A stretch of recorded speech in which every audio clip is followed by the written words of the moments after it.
snowstorm turned eastbound I-40 in Albuquerque into a truck parking lot for more than 36 hours after the interstate was closed all the way to Texas. This morning, it finally reopened, but a lot of people are wondering why I-40 had to be shut down in Albuquerque, where the conditions are fine. News 13's Alex Goldsmith is live at the Big I with some answers. Alex?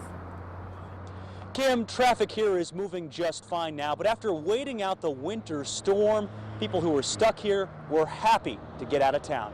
It was just frustrating to know that we cannot go further, and it was safe. We were not scared or anything, but it was frustrating for sure. It just cost me a little bit of time, which is okay because it's better to be safe than sorry.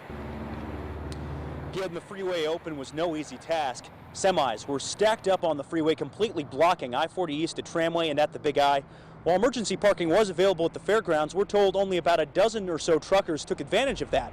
The nasty weather conditions across the eastern half of New Mexico and in Texas were why the freeway was shut down late Saturday night, but all of those trucks were why it was closed all the way to the Big I, making I-40 off limits to local traffic.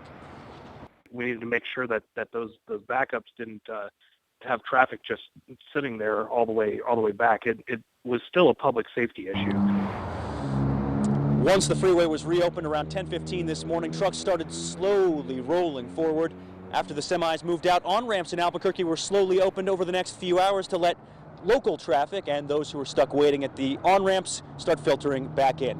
Now, we did ask police why trucks were allowed to sit on I-40 instead of being moved to emergency parking. They told us they had too many to park at Expo, New Mexico, and sending them onto Albuquerque's streets would cause even more of a traffic nightmare. Back to you, Kim. Okay, thanks, Alex. Now, the DOT reports that I-40 might still be icy in parts east of Albuquerque, so drivers should use caution.